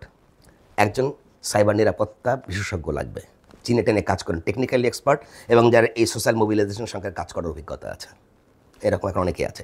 তারপর আপনার মিডিয়া এবং সোশ্যাল অ্যাক্টিভিস্ট লাগবে, সিভিল সোসাইটি অ্যাক্টিভিস্ট বাধ্যতামূলক থাকতে হবে, যারা আসলে যে আমলারা যদি কোনো ভুল করেন, হ্যাঁ একজন আমলা মহাপরিচালক থাকতে পারেন, কোনো সমস্যা নেই, কিন্তু উনি যদি কোনো ভুল সিদ্ধান্ত নেন, ক্ষমতার অপপ্রয়োগ করার সিদ্ধান্ত নেন, কর্তৃত্বের মানে অতিরিক্ত কর্তৃত্ব প্রয়োগের কোনো সিদ্ধান্ত নেন, সেটাকে করার জন্য কিন্তু এই যে সিভিল সোসাইটি যারা আছেন তাদেরকে রাখতে হবে। একই সঙ্গে যেটা করতে হবে, যে সমস্ত কোম্পানির ক্ষেত্রে, যেটা কাউন্সিল, যে সমস্ত কোম্পানির ব্যাপার আছে, এখানে কোম্পানি কর্তৃক অপরাধ সংগঠনের কথা বলা আছে আগের মতোই, এবং সেখানে কোম্পানিকে দায়বদ্ধ করা হয়েছে। তো অতএব এখানে তাদের প্রতিনিধি থাকা দরকার, এখানে আইনজীবী থাকা দরকার সুনির্দিষ্টভাবে একেবারে, এবং এখানে ইন্ডিপেন্ডেন্ট এক্সপার্ট থাকা দরকার, যারা এটা নিয়ে কাজ করেন, যারা অ্যানালিস্ট, বিশেষজ্ঞ এবং বিশ্লেষক, দুই ধরনের থাকা দরকার। এখানে এত সচিবের তো প্রয়োজন নাই। যে কজন সচিবের নাম লেখা রয়েছে খুবই অপ্রয়োজনীয়, খুবই অপ্রয়োজনীয় হয়ে বলা হয়েছে। মানে সবাইকে খুশি রাখা, সব সচিবকে, সব মন্ত্রণালয়কে খুশি রাখা, অ্যাকোমোডেট করে রাখা, এইটা আসলে এই কাউন্সিলের উদ্দেশ্য পূরণ করে না। আমি যে কথাটা আপনি বলছিলেন যে এই আইন প্রয়োগ বা এর ক্ষেত্রে, আমি একটু আগে যেটা উদাহরণ দিচ্ছিলাম, যে আসলে আপনার যে জনবলটা, কোন জনবল আমাকে এটা দেবে? আপনি যখনই সার্ভিস প্রোভাইডার মোডে চলে আসবেন, প্রশাসনকে ওই মোডে নিয়ে আসবেন, যে সরকারি প্রশাসনের প্রধান কাজ হচ্ছে জনগণের সেবাটা নিশ্চিত করা, কর্তৃত্ব প্রয়োগ নয়। অন্য অন্য দেশে দেখেন কর্তৃত্ব কিন্তু অপরাধের জন্য কর্তৃত্ব প্রয়োগ করে কিন্তু পুলিশ, সেই অথরাইজড। আমাদের দেশে আমরা এই কিছুদিন আগেও দেখলাম যে গত 20শে ডিসেম্বর বোধহয় ঘটনাটা, 18 ডিসেম্বর গোপালগঞ্জের কোঠারি পাড়ায় একজন ম্যাজিস্ট্রেট একজন ঠিকাদারকে থাপ্পড় মেরেছেন। বিগত আওয়ামী লীগ সরকারের আমলে ইয়ানোয়াট ব্যারিস্টার সাহেবদের থাপ্পড় মারার ঘটনা অসংখ্য ঘটেছে। পৃথিবীর আর কোন দেশে এইটা আছে? এবং তখনই তারা কিন্তু সরকারি চাকরি করার যোগ্যতা হারায় ফেলেন। যখনই আপনি কোনো সরকারি কর্মকর্তা হিসেবে কারো গায়ে আঘাত করলেন, আপনাকে স্যার না বলার জন্য কাউকে ডেকে তিরস্কার করলেন, অপরাধ করলেন, আপনার গাছের একটা ছাগল পাতা খাওয়ার জন্য একটা গ্রামের দরিদ্র মহিলাকে 5,000 টাকা জরিমানা করলেন আপনার অদ্ভুতভাবে মোবাইল কোড বসায়া, তাহলেই কিন্তু আপনি অপরাধী হয়ে গেলেন, আপনার চাকরি করার যোগ্যতাই নাই। সেই সমস্ত কর্মকর্তাদের রেখে, এই থাপ্পড় মারা কর্মকর্তাদের রেখে কিন্তু এই আইন চলবে না। এবং ওই কর্মকর্তাদের যারা সুরক্ষা দেন তাদেরকে আপনি সাইবার নিরাপত্তা কাউন্সিলে, সুরক্ষা কাউন্সিলে রেখে এই আইনের যথাযথ প্রয়োগ নিশ্চিত করা একেবারেই অসম্ভব। আমি একটু ওইভাবেই বলছি এই কারণে, কারণ আমার প্রত্যাশা এই গভর্নমেন্টের কাছে অনেক বেশি ছিল। আমি চাচ্ছিলাম যে একটা ভালো আইন হবে, সেই প্রত্যাশা স্বপ্ন নিয়েছিলাম। এবং এই গভর্নমেন্টের আমলে প্রথম কোনো এটি পূর্ণাঙ্গ অধ্যাদেশের ড্রাফট, কিন্তু সেখানে কিন্তু আমাকে হতাশ হতে হচ্ছে, কারণ তারা ওই আমলাতান্ত্রিক কাঠামো থেকে বেরোতে পারছেন না। আমার আশা ছিল যে প্রশাসনিক সংস্কার একটা কমিশন হচ্ছে, তারা হয়তো আগামী দিনের তথ্য প্রযুক্তির ব্যবহারের দিকে লক্ষ্য রেখে সেই অনুযায়ী একটি আমাদের ব্যুরোক্রেটিক স্ট্রাকচার তৈরি করবেন, সার্ভিস প্রোভাইডার কাঠামো তৈরি করবেন। কিন্তু আমরা দেখতে পাচ্ছি তারা এমন একটা প্রস্তাব দিলেন যেটা নিয়ে আন্তঃকাটা দ্বন্দ্বের মতো চলে গেল। এখন আমাদের সংখ্যাটা আরও বেড়ে গেল। তার মানে আসলে আমাদের কিন্তু দুটো ওতপ্রোতভাবে জড়িত। এই যে সাইবার নিরাপত্তার বিষয়টি, এই আইন তৈরি এবং একই সঙ্গে প্রশাসনের কাঠামোকে তার জন্য উপযোগী করা, দুটো যদি একসঙ্গে সাইমনস্টেনিয়াসলি না হয়, সমান্তরাল রেখায় না হয়, তাহলে কিন্তু কোনোটাই কাজ হবে না। আমার সেই জায়গাটা এখন অভাব আছে। এবং একটা জিনিস দেখেন, এবার এই যে অধ্যাদেশটা করা হলো, কয়েকজন মিডিয়া কনসালটেশন করা হয়েছে, আসলে কয়েকজন সিভিল সোসাইটির বক্তব্য নেওয়া হয়েছে, খুব তাড়াহুড়ো করে একটা অস্পষ্ট একটা অবস্থার মধ্যে দিয়ে কিন্তু এটা হয়েছে। আমার মনে হয় এটা আরও স্বচ্ছ প্রক্রিয়া করা উচিত ছিল। আমি এখনও অনুরোধ করব যে ক্যাবিনেট একবার দিয়েছে, ক্যাবিনেট দেওয়ার পরও ক্যাবিনেট এটাকে আবারও নিজেরাই এটাকে রিসাফল করার জন্য বলতে পারে।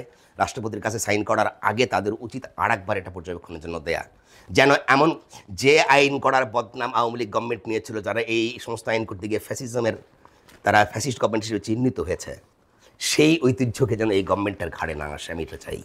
জুলাই গণঅভ্যুত্থানের মধ্য দিয়ে গঠিত একটি সরকার, আমাদের অত্যন্ত প্রত্যাশার সরকার, তার গায়ে একই ধরনের কালিমার কোনো কিছু ছাপ লাগুক, একজন সচেতন নাগরিক হিসেবে এটা আমি চাই না। যেই কারণে আমার স্বনির্বন্ধ অনুরোধ থাকবে যে প্লিজ আইনটাকে আবার রিসাফল করুন এবং এটি যোগ্য সেই বিবেচনায় করুন যে বিবেচনায় আইনটা জনগণের কাজে লাগবে।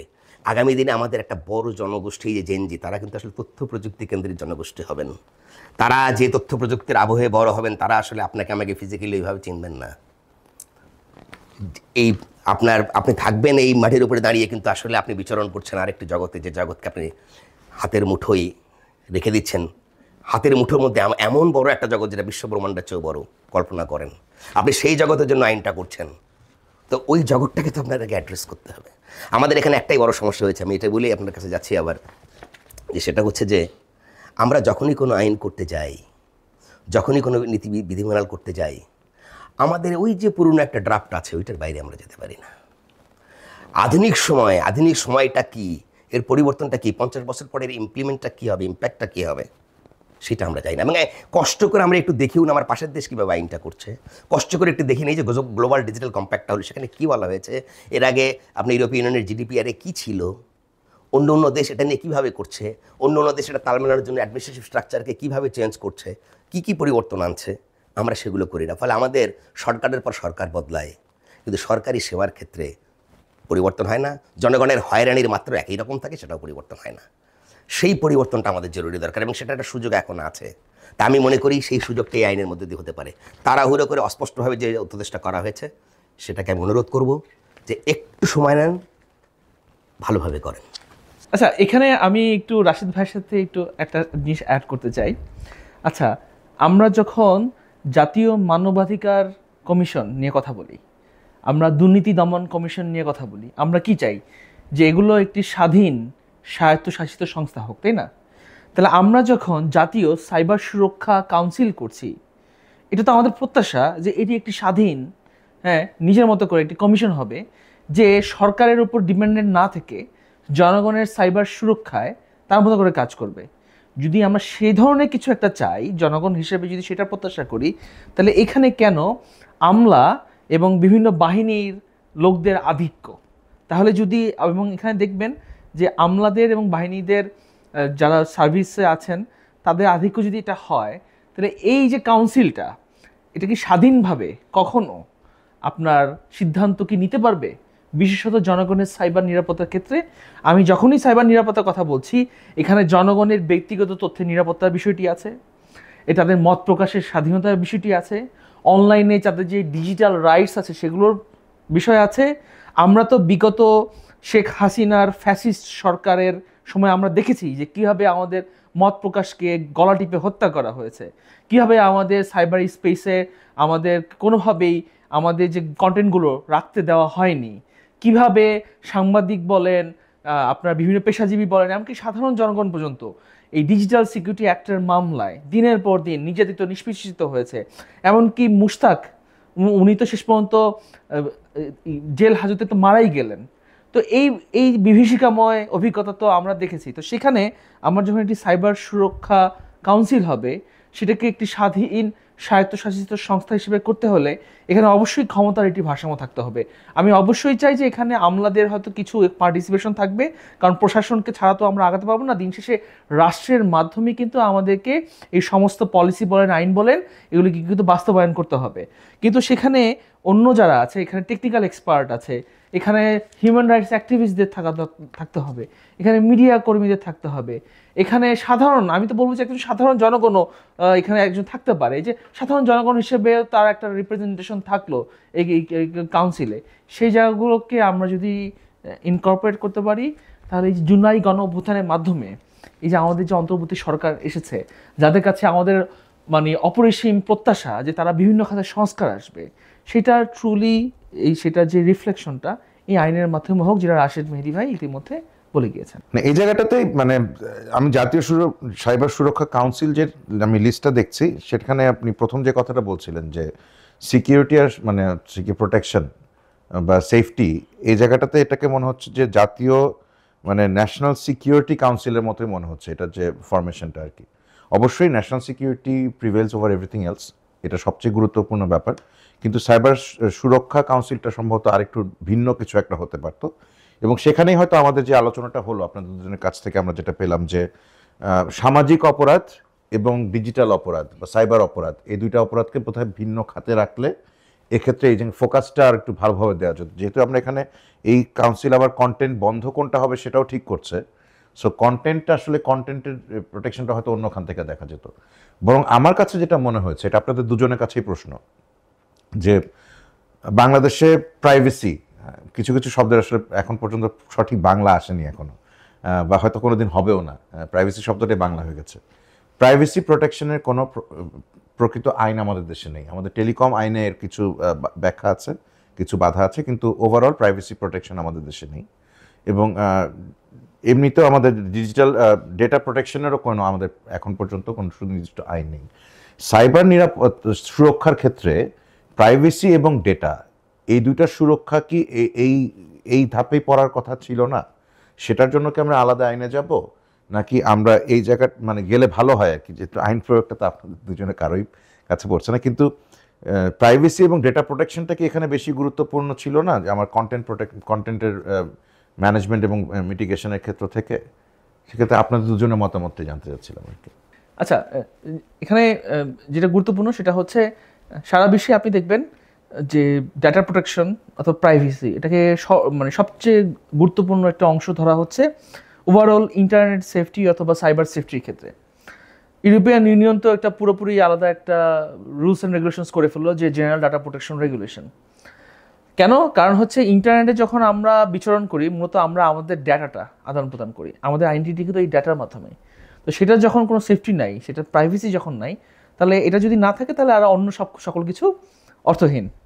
তা আসলে এখন যেটা দরকার ছিল যে এই যে সাইবার সেফটি যে অর্ডিন্যান্স, সাইবার সুরক্ষা অর্ডিন্যান্সের মধ্যে, এটার মধ্যেই আপনার যে প্রাইভেট অথবা পার্সোনাল ডাটা প্রোটেকশন বিষয়গুলো চলে আসতে পারত, সুযোগটা ছিল। কারণ হচ্ছে এটাও আমার একটু বড় দরকার, কারণ আমাদের বর্তমান যে অন্তর্বর্তী সরকার আছে তাদের কাছে কিন্তু অনেক প্রত্যাশা, তাদেরকে নানা দিকে সংস্কার আনতে হবে। তো সেই সংস্কার আনাটা কিন্তু সহজ বিষয় নয়। তাদেরকে কিন্তু দ্রুততম সময়ের মধ্যে আপনার নানা খাতে নানা দিকের সংস্কার এনে এই যে আমাদের যে দেশ এবং জাতিকে উন্নয়নের কিন্তু আরও অগ্রগামী কিন্তু হতে হবে। তো আমি যদি বারবার আইন প্রণয়ন করতে থাকি, এটা আমার শ্রমের অপচয়, আমার মেধা, আমার যে অন্যান্য রিসোর্স আছে সেগুলো কিন্তু অপচয়। বরং এখন যে উদ্যোগটা নেওয়া হচ্ছে এটার মধ্যেই কিন্তু আমার ডাটা প্রোটেকশন, তারপরে ওটিটি পলিসি, তারপরে এআই এর কথাবার্তা আরও এলাবোরেটলিভাবে এনে কিন্তু আমরা করতে পারতাম। হয়তো আরও কিছুদিন বেশি সময় লাগতো, আরও 1 মাস 2 মাস, কিন্তু ক্ষতি তো নেই। কারণ নতুন করে আবার একটি অধ্যাদেশ প্রণয়নের জন্য সেটা আবার কারা করবে, কী উদ্যোগটা নিবে, এটা তো একমাত্র ন্যাশনাল প্রায়োরিটি না, আমাদের তো আরও অন্যান্য ক্ষেত্রেও তো ন্যাশনাল প্রায়োরিটির বিষয় আছে। তা আমি এখানে বর্তমান অন্তর্বর্তী সরকারকে স্বনির্বন্ধ অনুরোধ করব যে এটার মধ্যে ডাটা প্রোটেকশনের বিষয়টিও নিয়ে আসা হোক। ইতিমধ্যে কিন্তু আপনার বেশ কিছু ড্রাফট খসড়া হয়ে গেছে, সেগুলো থেকে আমরা নিয়ে আসি না কেন, আমরা সেগুলোকে একসাথে একত্রিত করে একটা বড় পরিসরে একটি আইন অধ্যাদেশটা করি না কেন? সেটা আমাদের সিভিল সোসাইটি যারা আছে, মিডিয়া যারা আছে, তাদের সাথে আমরা কিছু কনসালটেশনে বসি না কেন? করে আমরা যদি 1 মাস পরেও যদি এটা করতে হয় করুক।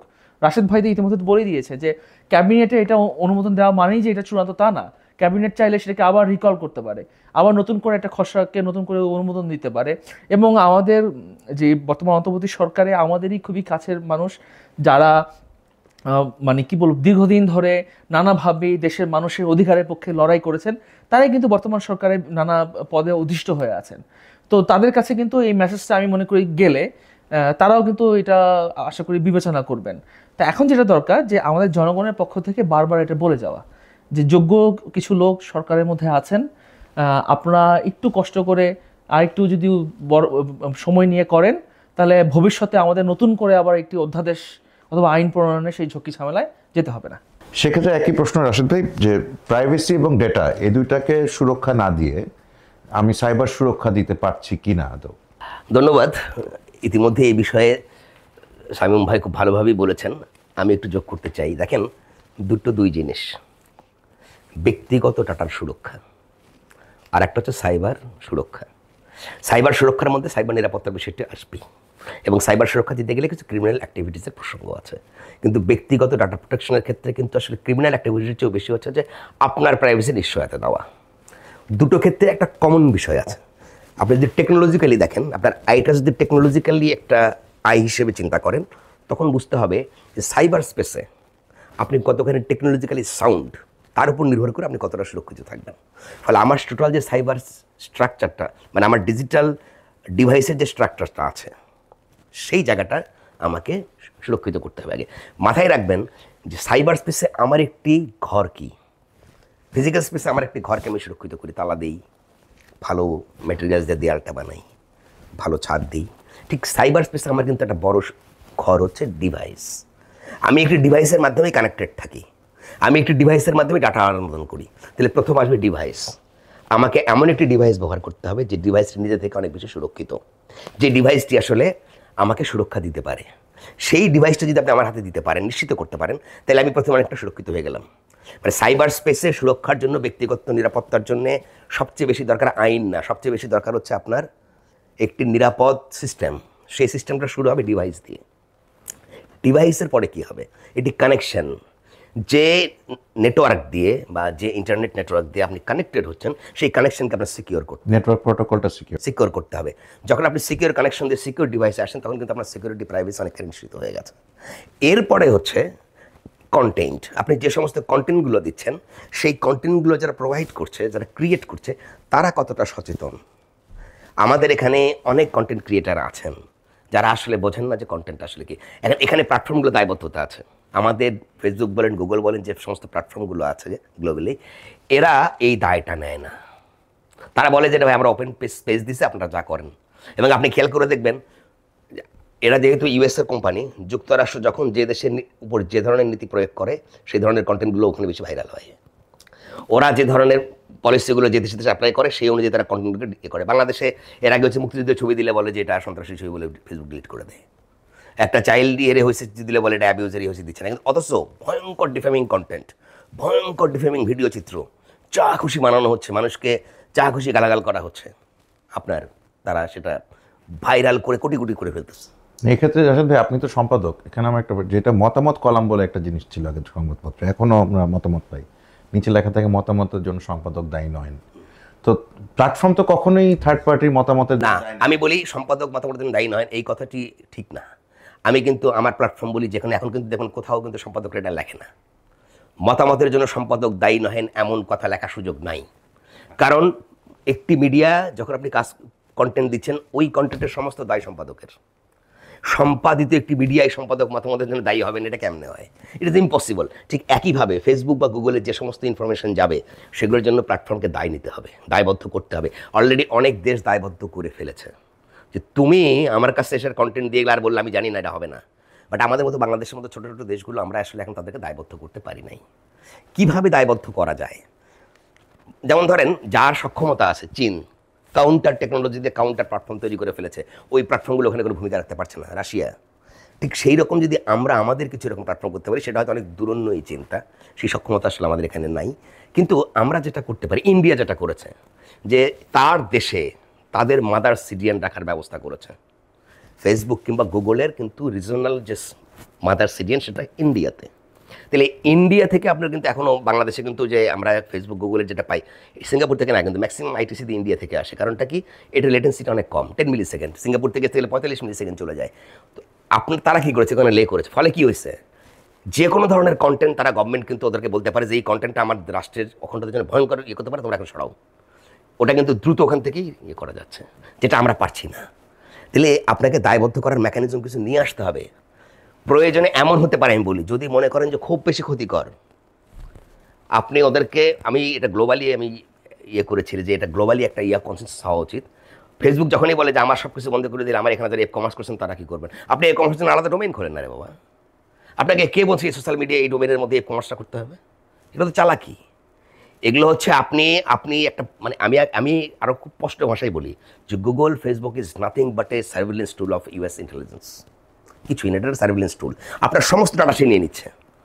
আপনি যে প্রাইভেসি সুরক্ষার কথা বলছি, আপনি গুগলে তো সব ডাটা দিয়ে দেন, ফেসবুকে সব ডাটা দিয়ে দিচ্ছেন, প্রতিদিনের ছবি দিচ্ছেন, অভ্যাসপতি সব যাচ্ছেন, সুরক্ষা কোথায়?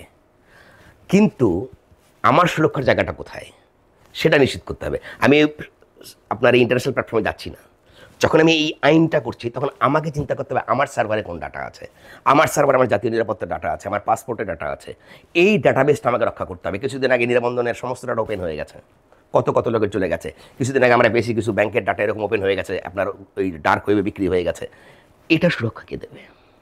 এই সুরক্ষা না দিলে তার জন্য শাস্তি কী হবে, এটার ব্যবস্থা কী? তার মানে আপনাকে কয়েকটা কাজ করতে হবে। একটা হলো যে আপনাকে সাইবার সুরক্ষার জন্য আপনার প্রথমে একটা খুবই রোবাস্ট টেকনিক্যাল সাইবার স্ট্রাকচার করতে হবে। ডিজিটাল স্ট্রাকচারটাকে খুবই সাইবার প্রোটেক্টেড করতে হবে, যেটা মানে আপনার টেকনিক্যালি সাইবার প্রোটেক্টেড হতে হবে। সাইবার সিকিউরিটির সমস্ত আসপেক্টগুলোকে আপনি ফলো করতে হবে, যে ধরনের সফটওয়্যার, যে ধরনের সিকিউরিটি সিস্টেম, এবং এখন বাংলাদেশের ধরনের এগুলো ক্লাউডও হচ্ছে, আমাদের ডাটা সেন্টার হচ্ছে। এগুলো আসলে আপনি কীভাবে প্রোটেক্ট করবেন তার মেকানিজমগুলো সেট করতে হবে, যেন তেনভাবে না। কোন ধরনের আপনার টুলসগুলো ব্যবহার করলে এটা সিকিউর হবে, সেগুলো আমাকে নিশ্চিত করতে হবে। তারপরে তো আইনের বিষয়টা আসবে। কিন্তু দুর্ভাগ্যজনক হচ্ছে আমরা আমাদের আসলে এখন স্ট্রাকচারকে খুবই দুর্বল করে রেখেছি, যে কারণে ডাটা ওপেন হয়ে যায় আমাদের খুব দ্রুত। আমাদের নির্বাচন কমিশন ডাটা সেন্টারেই বলেন, পাসপোর্টেরই বলেন, আর এখানে বলেন, আপনি দেখেন যে পাসপোর্ট অফিসে পুরনো জাতীয় পত্রের যে ডাটা আর নতুন যে স্মার্টের, সেটা কিন্তু তাদের মধ্যেই আছে। অথচ আপনাকে একটা ওইটা করে আবার একটা সাদা কাগজে প্রিন্ট দিয়ে নিয়ে গিয়ে আপনাকে আবার তারা আবার এটা চেক করে। কি অদ্ভুত কাণ্ড! তাহলে আপনার কাছে দুটো সার্ভার আছে, তা আপনার এটা চেক করার জন্য কেন আমার এটা নিতে হবে? আপনি বলছেন জাতীয় নিবন্ধন দিয়ে আপনি একবার পাসপোর্ট করেছেন, কিন্তু 21 বছর বয়স হলে করা যাবে না, এটা আবার আপনাকে এনআইডিতে করতে হবে। পাসপোর্টের এই ডিসিশন নেওয়ার কে? আমার জন্ম নিবন্ধন কি বাতিল হয়ে গেল?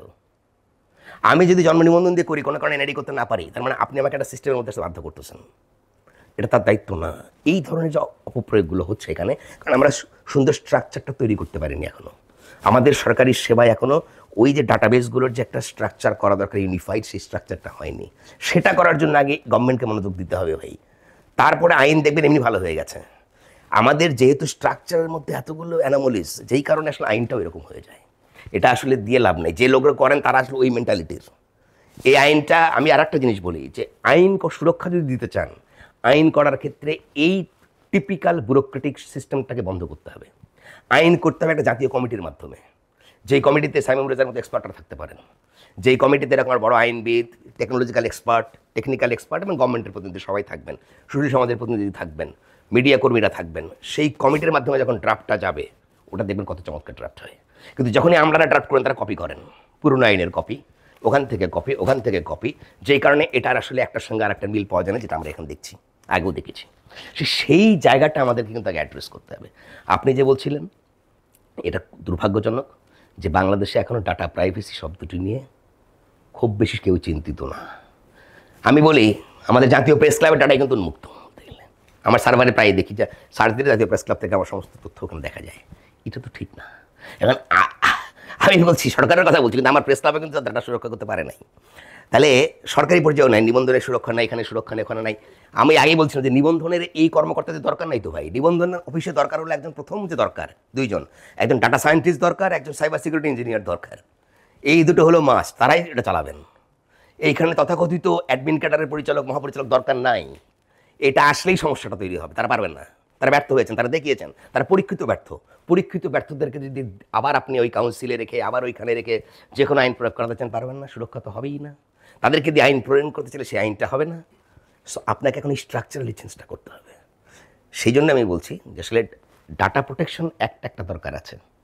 সেটা আমার ডাটার প্রাইভেসি, এই যে ফেসবুক আমার কতটুকু ডাটা নেবে, কোন কোন ডাটাতে সে ঢুকবে, এই গ্লোবাল প্ল্যাটফর্মগুলোর জন্য দরকার।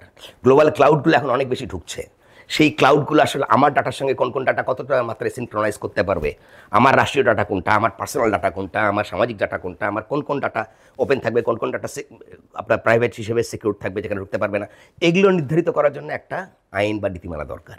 সেটা একটা বিষয়।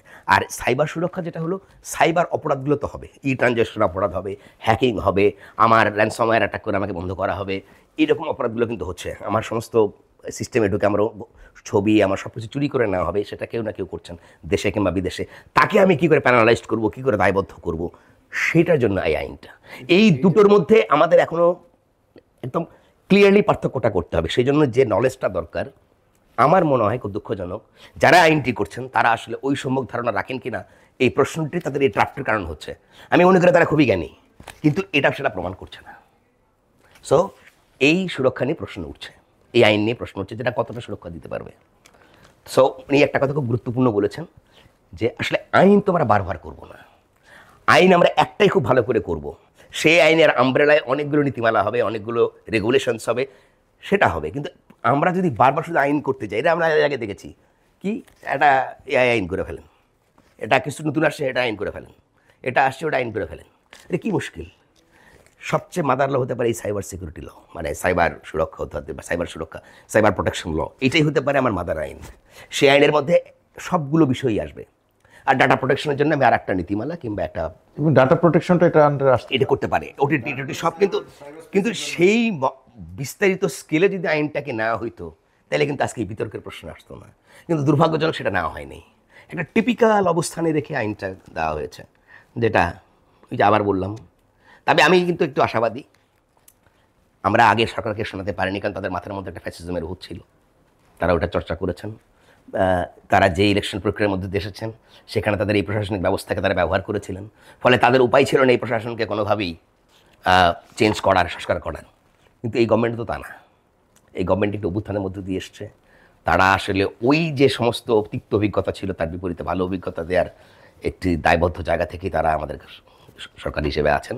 সো আমরা আশা করব যে তারা সেই জায়গাটি বিবেচনা করে আইন বা এরকম নীতিমালা তৈরির ক্ষেত্রে বিষয়টি বিবেচনা করবেন, হুটহাট করে এইভাবে না, একটু বিবেচনা করবেন।